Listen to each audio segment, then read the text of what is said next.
জি, হ্যাঁ। হ্যাঁ, আমি গুটির জন্য nominated best actress critic choice মনে হয়। দেখি সবাই দেখা হলো অনেকের সঙ্গেই অলরেডি, ভাল লাগলো। উপরে আরও মনে হয় আমাদের অনেক কলিগরা আছেন, সবার সাথে দেখা হবে। আপু আজকে যে সাদা কেন বেছে নিয়েছেন সাজ পোশাকের? এমনি মানে সাদা মনে হলো একটু সাদা পরি, অনেকদিন সাদা পরা হয় না। পছন্দের রং? সাদা, সাদা ব্লু, ব্লু,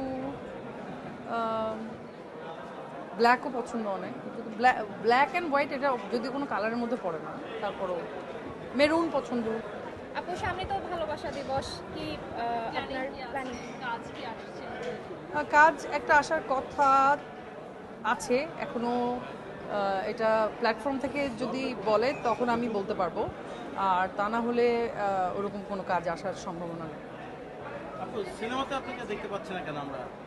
নয় মানুষ রিলিজ হলো কিছুদিন আগে, এখনো নয় মানুষ চলছে। সেও অনেকদিন আবার হয়ে গেল। নতুন কাজ। আবার কই মানে নয় মানুষ তো মাত্র রিলিজ হলো ভাই, ডিসেম্বরে রিলিজ হলো। এখন ফেব্রুয়ারি চলতেছে। তো এত দ্রুত যদি আরেকটা সিনেমা করি তাহলে তাহলে কিভাবে হবে? এত ঘন ঘন কি সিনেমা করা যায়? নতুন কাজ একটা খুবই ভালো কাজ আসছে হইচইয়ের সাথে, আমার প্রথম কাজ। এবং আমার খুবই পছন্দের পরিচালক অমিতাভ রেজা চৌধুরী। ওনার কাজটা খুব শীঘ্রই আসার কথা। এখন এইটার জন্য